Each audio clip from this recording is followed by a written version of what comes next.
देखिए, आज की क्लास में हम लोग देखेंगे explanation of laws of refraction by Huygens principle. ठीक है, पिछले क्लास में हम लोगों ने देखा था लॉज ऑफ रिफ्लेक्शन देखा था हमने बाय हाइजेंस प्रिंसिपल। आज की क्लास में हम लोग देखेंगे laws of reflection by Huygens principle. इसके लिए बाबू कल हमने डायग्राम दिखाया था जैसे रिफ्लेक्शन के लिए, ठीक उसी तरह से यहाँ पर हम लोग रिफ्रैक्शन के लिए हम लोग डायग्राम दिखा रहे हैं। देखिएगा ध्यान से, समझिएगा बात को। हम सबसे पहले कल जैसे हमने लिया था एक रिफ्लेक्टिंग सरफेस, तो यहां पर दो मीडियम को अलग करने वाला एक इंटरफेस हम लोग लेंगे। दो मीडियम को अलग करने वाला इंटरफेस ऑफ टू मीडियम्स, अलग करने वाला जो इंटरफेस होता है बाबू, हम लोग इसको यहां पर कंसीडर करेंगे। ये दो मीडियम को अलग करने वाला इंटरफेस है। This is your interface of two media, है ना, इंटरफेस ऑफ टू मीडिया। जब इंटरफेस ऑफ टू मीडिया है, इसका मतलब है ऊपर में मीडियम नंबर 1, इधर मीडियम 1 है, ठीक है, और इधर क्या है बाबू, मीडियम 2 है, मीडियम नंबर 2। ऐसे जो रिफ्रैक्शन जब पढ़ते थे आप लोग, रिफ्रैक्शन जब मैंने स्टार्ट किया था बाबू, तो मैंने पहले ही बताया था कि बिना दो मीडियम का यहाँ पर एक्सप्लेनेशन नहीं होगा। दो मीडियम के साथ ही हम लोग बात करते हैं रिफ्रैक्शन की, ठीक है। तो ये दो मीडियम को अलग करने वाला, ऊपर वाला मीडियम नंबर 1 नाम दिए हैं, नीचे वाला मीडियम नंबर 2 नाम दिए हैं। दोनों मीडियम को अलग करने वाला ये इंटरफेस है। कल हमने रिफ्लेक्टिंग सरफेस लिया था और आज हम लोग इंटरफेस ले रहे हैं दो मीडियम को अलग करने वाला, ठीक है। या इसको बोल सकते हैं रिफ्रैक्टिंग सरफेस, जहां से रिफ्लेक्शन का प्रोसेस हो रहा है। इसका नाम क्या बोले,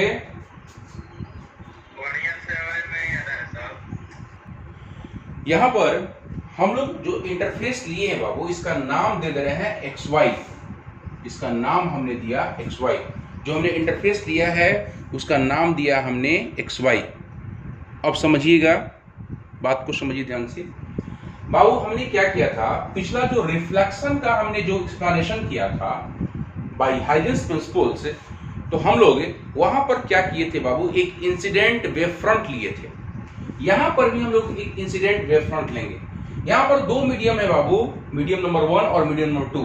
किसी वेव को यदि हम प्रोपेगेट कराएं मीडियम 1 से मीडियम 2 में, तो बताइए उसका वेलोसिटी वही रहेगा क्या, वेलोसिटी चेंज करेगा ना। पढ़े थे ना आप लोग कि जब मीडियम चेंज करता है तो स्पीड ऑफ वेव चेंज कर जाता है। तो इस मीडियम में हम स्पीड मानते हैं बाबू, स्पीड ऑफ वेव जो है उसको मानते हैं v1, और इस मीडियम में स्पीड ऑफ वेव जो है उसको माना जाता है क्या बाबू, v2, ठीक है। दोनों मीडियम में अलग अलग होगा, कोई स्पीड जो है बाबू वेव का स्पीड अलग अलग होगा, v1 और v2 हमने एज्यूम किया। अब जैसे रिफ्लेक्शन में हम लोग करते थे, ठीक उसी तरह से यहाँ रिफ्रैक्शन में भी स्टार्टिंग वहीं से होगा। हम लोग एक इंसिडेंट वेव फ्रंट लेंगे, यहां पर एक इंसिडेंट वेव फ्रंट लेंगे जिसका नाम हम PQ लिख देते हैं बाबू। इसका नाम हम दे रहे हैं बाबू PQ। कल भी नाम दिया था हमने PQ, रिफ्लेक्शन में भी नाम दिया गया था PQ। एक इंसिडेंट वेव फ्रंट है, this is your incident wave front. ये आपका इंसिडेंट वेव फ्रंट है बाबू, ठीक है, इंसिडेंट वेव फ्रंट। और इस इंटरफेस पर इंसिडेंट हो रहा है एंगल I पर। कल भी हमने ये दिखाया था, रिफ्लेक्शन में भी दिखाया था, ठीक है। अब हम कह रहे हैं बाबू कि इसको, इस पॉइंट को रिफ्लेक्शन में जैसे दिखाया गया था कि इस इंटरफेस पर, ठीक है, दो मीडियम को अलग करने वाला जो इंटरफेस है वहां पर रिफ्लेक्टिंग सरफेस था, यहां पर इंटरफेस है। इस Q को जो है बाबू यहां तक पहुंचने में, ठीक है, हम कंसीडर कर रहे हैं कि इसको T टाइम लग रहा है। इसको टाइम जो लग रहा है बाबू, उसको लग रहा है T लग रहा है। यहां से परपेंडिकुलरली दिखाइएगा इसको। हम इसको कंसीडर कर रहे हैं कि पॉइंट Q को इंटरफेस तक पहुंचने में, XY इंटरफेस तक पहुंचने में इसको जो टाइम लग रहा है वो T है, और जहां पे टकरा रहा है उसका नाम दे रहे हैं वो P'। उस पॉइंट का नाम दिया हम लोग P'। कल जैसे रिफ्लेक्शन में दिखाया गया था कि इसके द्वारा जो डिस्टेंस ट्रेवल्ड होगा, ठीक है, आफ्टर टाइम टी, ठीक है, after time T distance travelled, कल भी हमने ये चीज दिखाया था, डिस्टेंस ट्रेवल्ड हम कह रहे हैं कि आफ्टर टाइम टी ये यहां पे पहुंच रहा है, तो डिस्टेंस ट्रेवल्ड कितना हो जाएगा बाबू, क्यूपी डैश, ठीक है, डिस्टेंस ट्रेवल। और डिस्टेंस का फॉर्मूला आप लोग जानते हैं, डिस्टेंस इक्वल टू क्या होता है वो बोलो बाबू, स्पीड इनटू टाइम। तो बताइए इसमें स्पीड, ऊपर वाला मीडियम स्पीड कितना है v1 और टाइम कितना लिए हैं t माने, आफ्टर टाइम t माना गया है, तो qp डैश इक्वल टू ये कितना हो जाएगा v1 इंटू टी। यहां से यहां तक जो डिस्टेंस है वो यही होगा आपको डिस्टेंस, इस q का जो डिस्टेंस है यही आपका, ठीक है। अब आइए हम लोग रिफ्रैक्शन की बात करेंगे, ना कि हम इसको उसी मीडियम में लौटाएंगे, नहीं, हम लोग रिफ्रैक्शन की बात करें, मतलब दूसरे मीडियम में हमको एंट्री मारना पड़ेगा। तो ये हमारा बाबू डिस्टेंस ट्रेवल्ड है, ठीक है। अब सुनिएगा ध्यान से कि जैसे जैसे ये वेव फ्रंट आगे बढ़ता है, इस स्पीड v1 से आगे बढ़ता है, वैसे वैसे ये पॉइंट P और P' के बीच में बहुत सारे पॉइंट्स ये टकराता है, इसके बीच में कोलिजन होता है इसका, है ना, P और P' के बीच में कोलिजन होता है बहुत सारे पॉइंट से।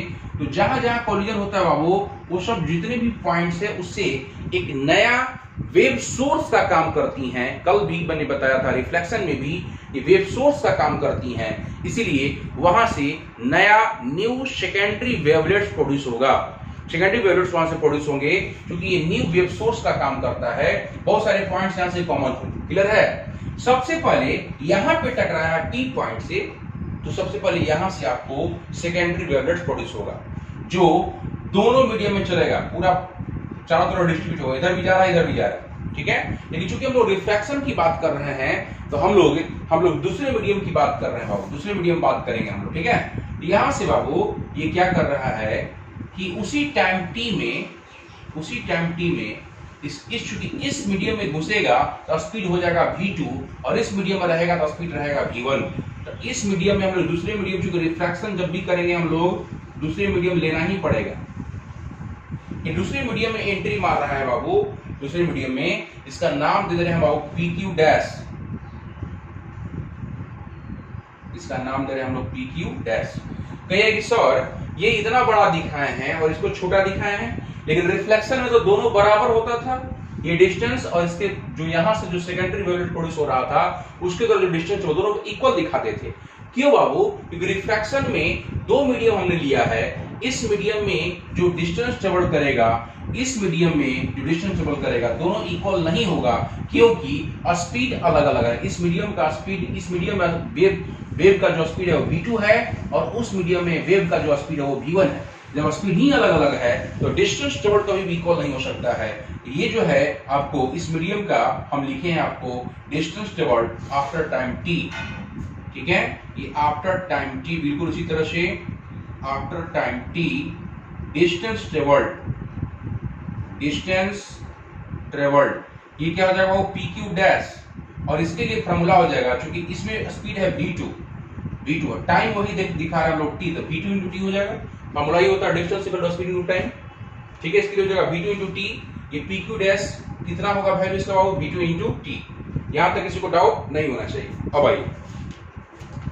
आइए ये P और P डैश के बीच में बहुत सारा पॉइंट्स कॉमन हो रहा है, बहुत सारे पॉइंट्स कॉमन हो रहे हैं, उस सब से जो है सेकेंडरी वेवलेट्स प्रोड्यूस हो रहा है, ये जो आगे चलकर टच करेगा हमारा रिफ्रैक्टिंग वेव फ्रंट से। लेकिन पहले रिफ्रैक्टिंग वेव फ्रंट कैसे ड्रॉ करते हैं इसको समझिए। हम लोग इसको assuming P as a centre, P को सेंटर मान रहे हैं, and PQ dash as a radius, we draw an arc, हम आर्क एक खींच रहे हैं बाबू, यहां पर एक हम आर्क ड्रॉ कर रहे हैं, ठीक है। इसको हम लोग यहां पर एक आर्क ड्रॉ कर रहे हैं, हमने एक आर्क ड्रॉ किया, देखिएगा बात, हमने आर्क ड्रॉ किया बाबू, और यहां से इस फीडर से क्या करते हैं, इसी आर्क पर एक टेंजेंट ड्रॉ कर देते हैं, यहां से एक टेंजेंट ड्रॉ करते हैं बाबू फीडर से।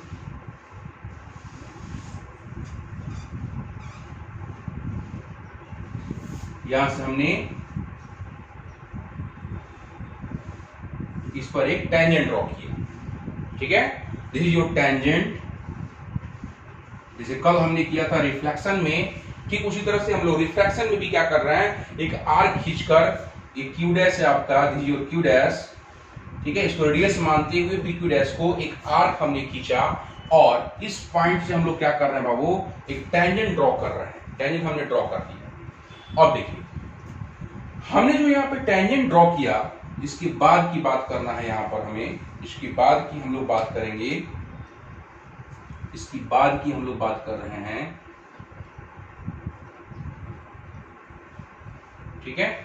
चलिए अब आइए यहां से बाबू, मैंने आपको बोला कि P और P डैश के बीच कई पॉइंट से इसका कोलिजन होगा जब ये आगे बढ़ेगा। तो यहां से ये न्यू वेव सोर्स की तरह काम करेंगे। P और P डैश के बीच जितने भी पॉइंट्स होंगे और वहां से जो सेकेंडरी वेवलेट्स प्रोड्यूस होगा वो सब का सब जब आगे बढ़ेगा बाबू, तो इससे टकराएगा, P डैश Q डैश से सब टकराएगा, स्पर्श करेगा या कहेगी यहां से कांटेक्ट करेगा, इसके साथ संपर्क करेगा, ठीक है। मतलब P या ये भी कर सकते हैं इन अदर वर्ड्स कि P dash Q dash touches all the secondary wavelets produced between P and P dash, point P and P dash के बीच जितने भी सेकेंडरी वेवलेट्स प्रोड्यूस हो रहे हैं उसको टच करेगा।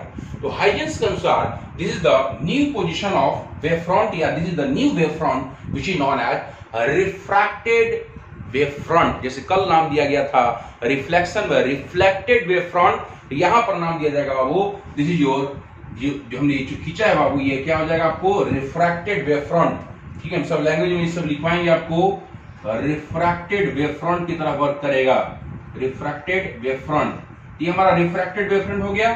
तो जैसे यहां पर एंगल आई है उसी तरह से ये भी कुछ एंगल बना रहा है, इस एंगल का नाम दे रहे हैं हम लोग आर। क्लियर है। कल परपेंडिकुलर पॉइंट ऑफ इंसिडेंस, जहां पर इंसिडेंट हो रहा है वहां पर हमने एक परपेंडिकुलर ड्रॉ किया था, हमने एक परपेंडिकुलर ड्रॉ किया था। यहां पर भी एक परपेंडिकुलर हम लोग ड्रॉ करते रहे बाबू, ठीक है, ऊपर नीचे दोनों, क्योंकि हम लोग दो मीडियम की काम बात हो रही है यहां पर, ठीक है। इसका नाम दे सकते हैं आप एन एन, ठीक है, और उधर दे देंगे एन डैश एन डैश। यहां पर परपेंडिकुलर ड्रॉ कर सकते हैं आप,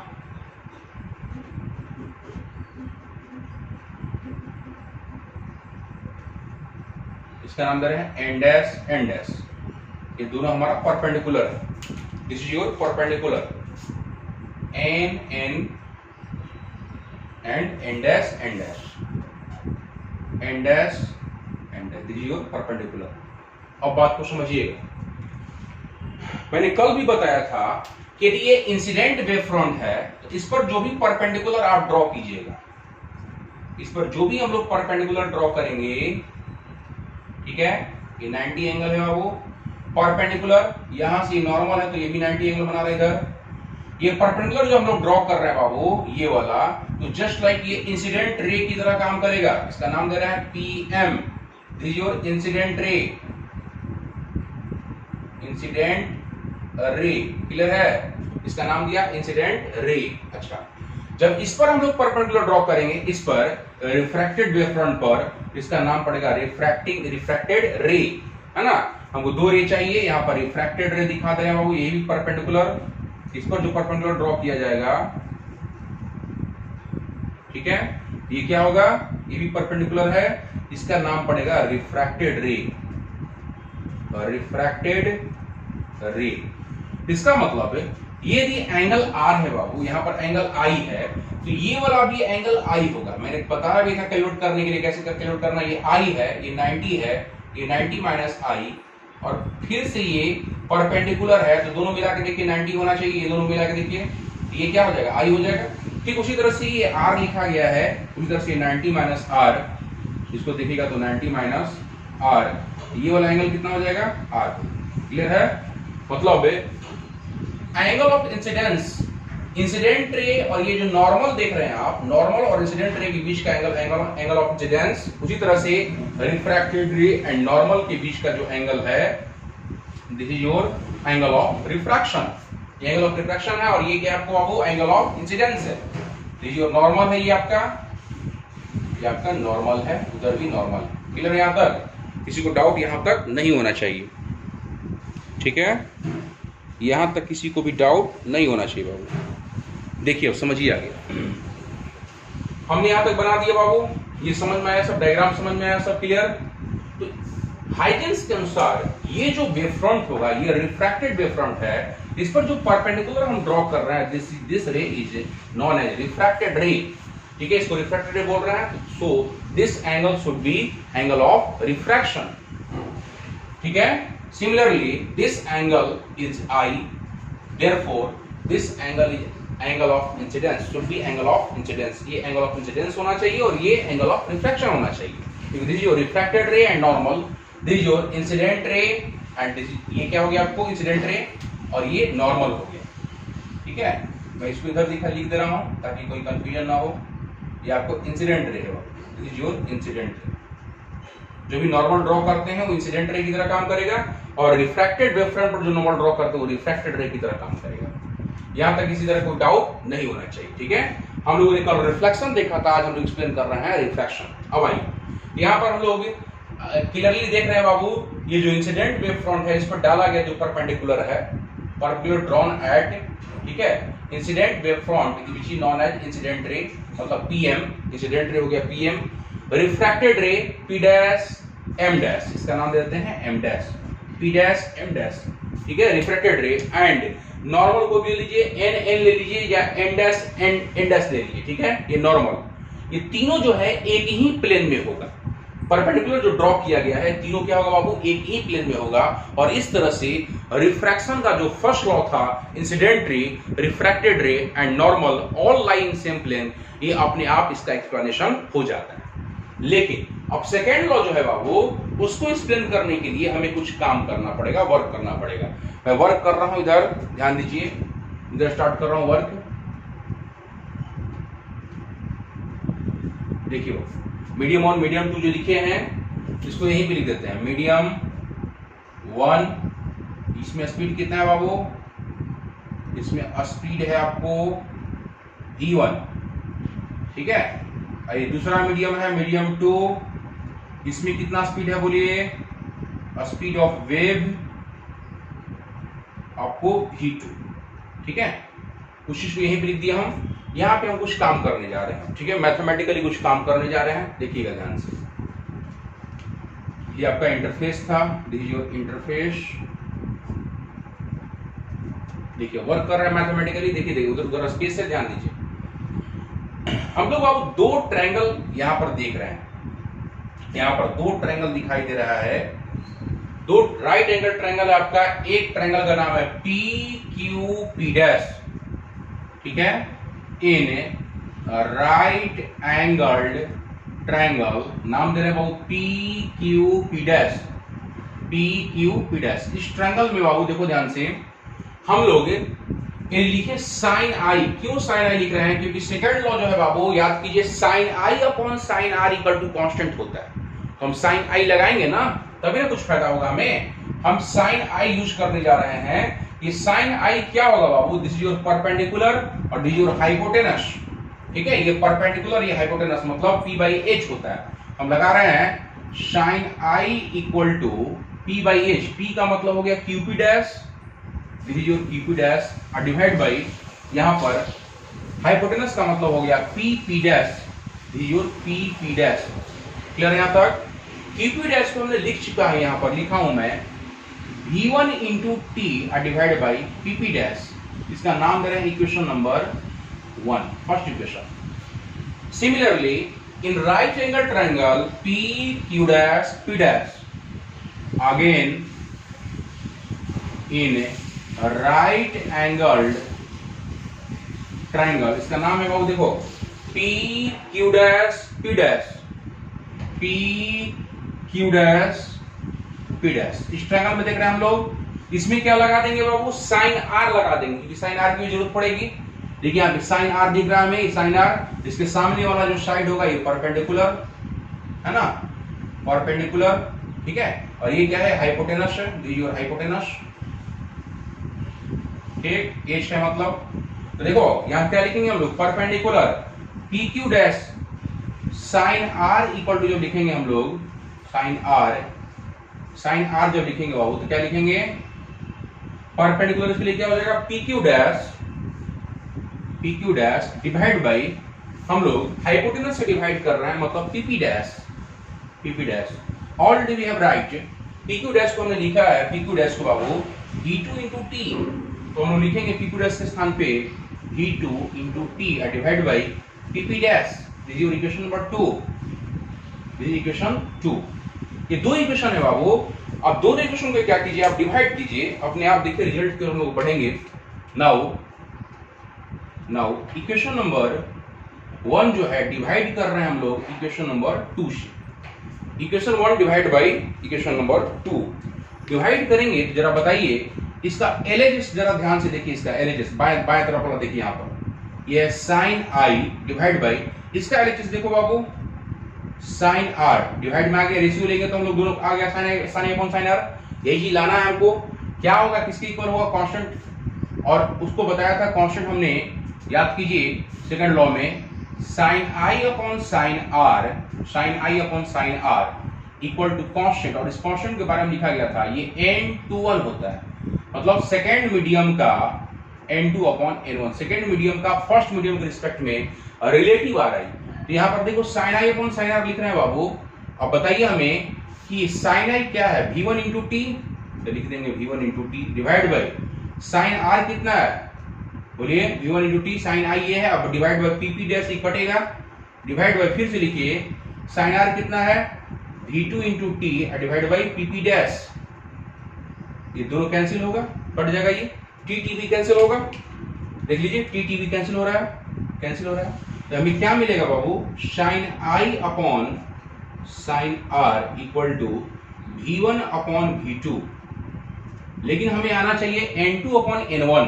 ये वास्तव में बाबू N2 अपॉन N1 ही होता है, मैं अलग से आपको बता दे रहा हूं, ये वास्तव में एक कांस्टेंट हो गया, जैसा इसी को लिखे थे हम लोग कांस्टेंट, ठीक है। ये V1 by V2 equal to N2 upon N1 कैसे लिखे सर, ये हमें बताइए, ठीक है। ये मैं आपको बता दे रहा हूं, दिमाग में तुरंत एडजस्ट होगा ये कैसे लिखा गया है, N2 अपन N1 कैसे लिख दिया गया, बिल्कुल लिख सकते हैं हम लोग, उसकी इक्वल ही होता है। देखिए कैसे, sine I upon sine R equal to, ये आया था आपको V1 अपॉन V2। ये V1 क्या है बाबू, speed of light in first medium, या speed of wave in first medium, और V2 क्या है बाबू, speed of wave in second medium. V1 upon V2 याद करो बाबू, आप लोग N2 अपॉन N1 लिखते थे ना, sine I upon sine R क्या लिखते थे, N2 अपॉन N1। आपसे पूछा जाए कि N2 का फॉर्मूला लिखो, याद कीजिए मैंने आपको बताया था एब्सोल्यूट रिफ्रैक्टिव इंडेक्स N का फॉर्मूला N इक्वल टू होता है C बाई V। याद करो एक फॉर्मूला मैंने आपको बताया था N equal to C by V, इसको मत भूलिएगा। In speed of light in vacuum divide by speed of light in medium. यहाँ पर यदि N2 है, इसका मतलब कह रहा है दूसरा मीडियम के बारे में कह रहा है, दूसरे मीडियम का रिफ्रैक्टिव इंडेक्स है, जो कैसे लिखेगा, C बाई V2, मतलब C velocity of light in vacuum divide by speed of light in second medium, या वेव ले रहा है तो वेव बोलिए यहाँ पर, डिवाइड बाय फिर से N1 के लिए C बाई V1 लिखिएगा ना, और इसको जरा बाबू रिवर्स करो तो C बाई V2, इसको जरा रिवर्स कीजिए C बाई V2 इंटू ये V1 ऊपर चला जाएगा, V1 बाई C, ये C कैंसिल होगा, देखिए क्या रहा रिजल्ट, V1 अपॉन V2। इसका मतलब इसी V1 बाई V2 के बदले हम क्या लिखे हैं, N2 बाई N1, इक्वल ही है ना, ये सब इक्वल है। N2 बाई N1 जो किसके बराबर है, V1 बाई V2 के, तो हम लोग V1 बाई V2 आ चुका है ऑलरेडी, तो हम इसके स्थान पर N2 बाई N1 लिख सकते हैं ना, वही चीज सेम रिजल्ट है। V1 बाई V2 होता है N2 अपॉन N1, रिवर्स होता है उसका, ठीक है, ध्यान रखिएगा इसको। तो वो हमारा कांस्टेंट हुआ, इस प्रकार हमारा जो सेकंड लॉ था, जो सेकंड लॉ पढ़े थे आप लोग बाबू, रिफ्रैक्शन का जो सेकंड लॉ था, वो भी आपको एक्सप्लेनेशन यहाँ पर हो गया with the help of Huygens principle. हम यही दिखाना चाह रहे थे यहाँ पर कि with the help of Huygens principle हमारा दोनों चीज प्रूफ हुआ, फर्स्ट लॉ भी और जो सेकंड लॉ हमने बात किया था बाबू वो भी आपको प्रूफ हो गया। मतलब sine I upon sine R equal to constant या N2 अपॉन N1। बोलिए यहाँ तक किसी को डाउट नहीं होना चाहिए, ठीक है, इसमें यहाँ तक किसी को डाउट नहीं होना चाहिए। अब हम क्या कर रहे हैं बाबू, लैंग्वेज लिखवा रहे हैं आपको, ठीक है, फिर उसके बाद जहाँ से कहूँगा उसके बाद लास्ट में आप उतार लीजिएगा, ठीक है। लिखिए अब लैंग्वेज स्टार्ट कर रहा हूँ, लैंग्वेज लिखिए अब। consider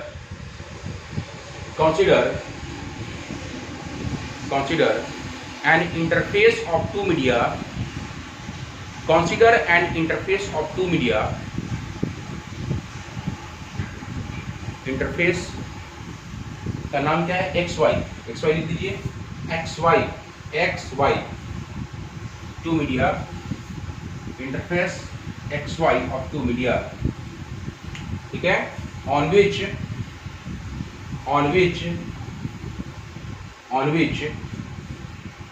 an incident wavefront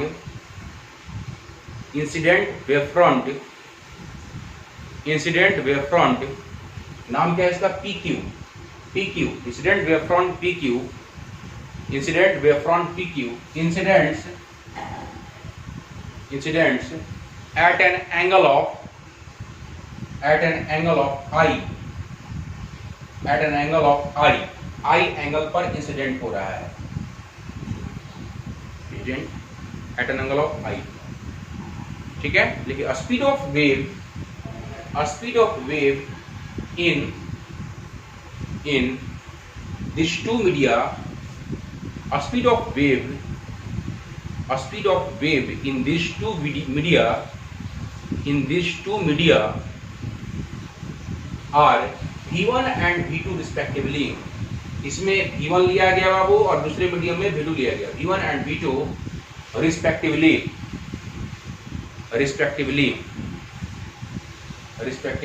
full stop, ठीक है। कंसीडर, उसमें लिखिए कंसीडर टाइम टेकन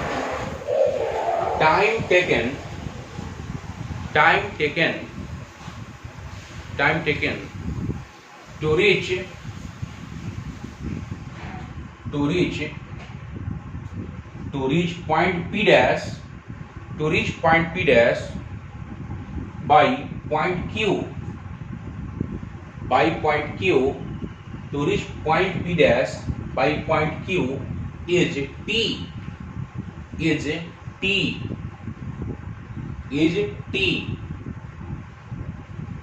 ठीक है। that is equal to distance, that is equal to distance QP dash, ये डिस्टेंस क्या हो गया? QP dash equal to V1 into T, QP dash equal to V1 into T, मतलब this distance जो है बाबू equal होगा V1 into T के। इधर यहाँ तक कोई डाउट नहीं होना चाहिए। अब आइए, अब हम लोग देखो बाबू पैराग्राफ चेंज कीजिए, जस्ट ये लिखिए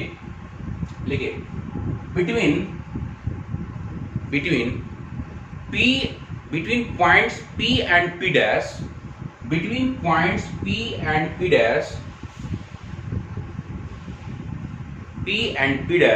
many other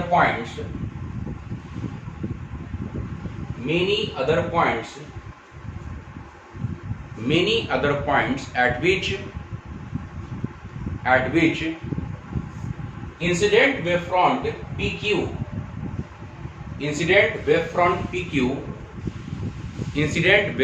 PQ collides, after which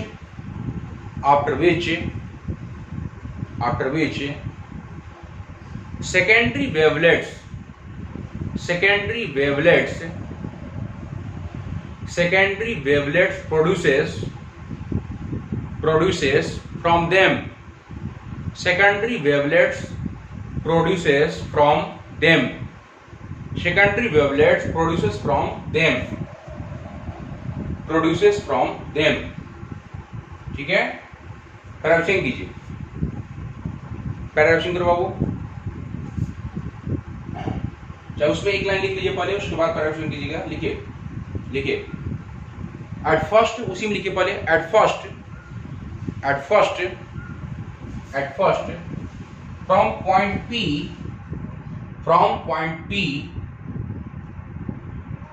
point P comma दीजिए, secondary wavelet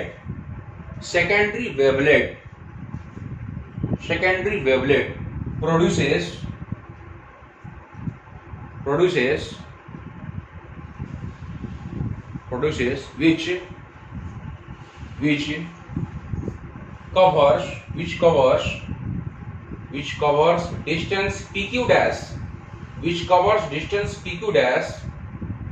which covers distance PQ dash, in same time t, in same time a small t, in same time t, in same time t, ठीक है बाबू, in same time T, ये P Q dash table कर रहा है इन second medium, इसमें जोड़ लीजिए इन second medium, in second medium with a speed v2, with a speed v2, with a speed v2, that is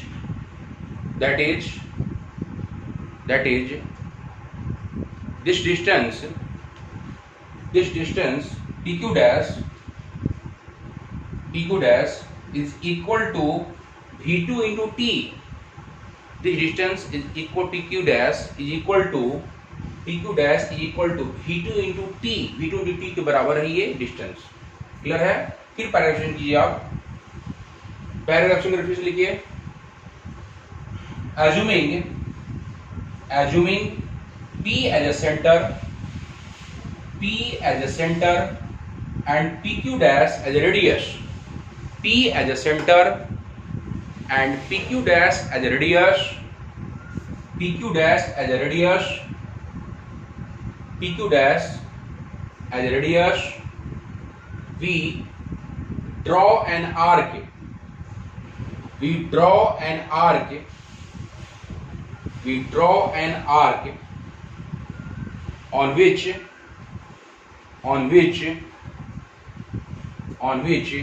a tangent is drawn, on which a tangent is drawn from p dash,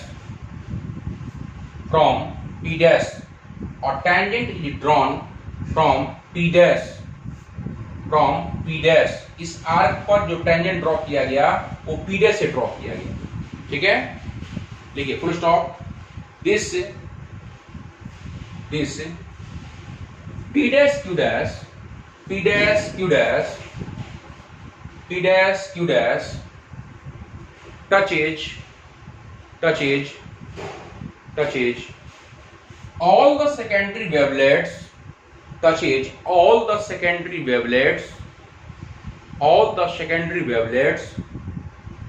produced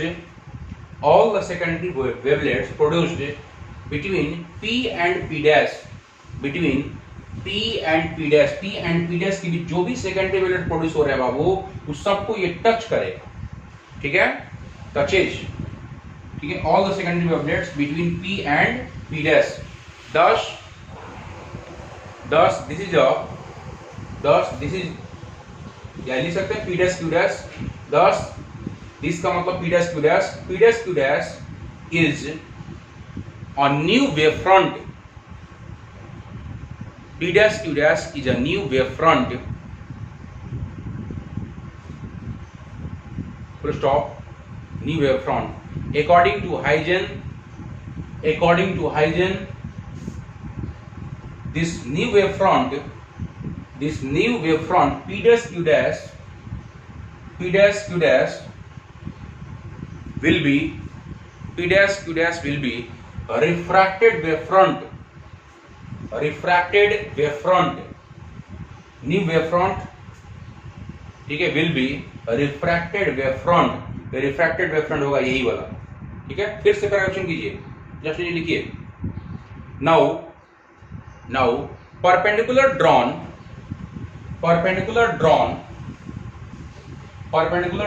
at incident wave front,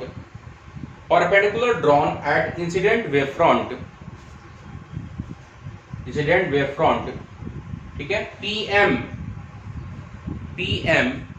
bracket में दीजिए incident ray, ये incident ray होगा, incident ray comma दीजिए, ठीक है?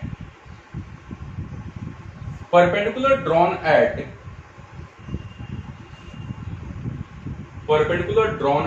refracted wave front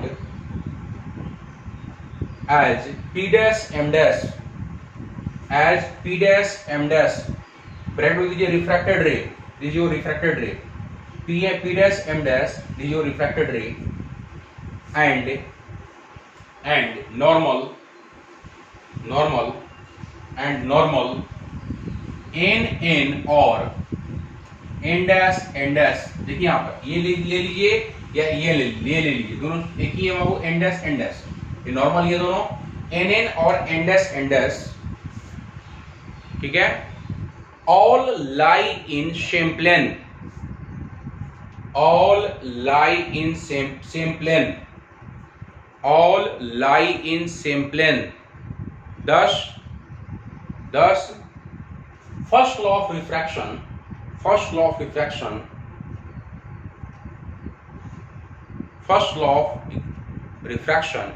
is to be explained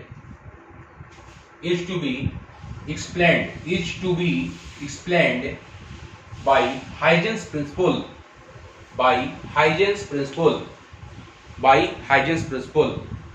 अब इसके बाद डायग्राम बनाना है आपको, ये वाला उतारना है और सबसे लास्ट लिखना है। फिर उसी तरह से सबसे लास्ट सेंटेंस में लिख रहा हूं ये, इसके लिए जो आया है यहाँ पर 10, उसी तरह से सेकेंड लॉ भी हो गया 10, सेकेंड लॉ ऑफ रिफ्रैक्शन, सबसे लास्ट में लिखना है इसको। Second law of refraction is to be also explained by Huygens principle,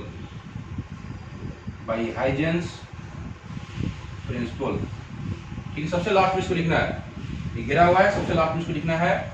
diagram बनाइए और उसके बाद उसको उतारिए, सबसे लास्ट में इसको लिख लीजिएगा, ठीक है। आज का क्लास बस यहीं तक, मिलते हैं नेक्स्ट वीडियो लेक्चर में। Thank you.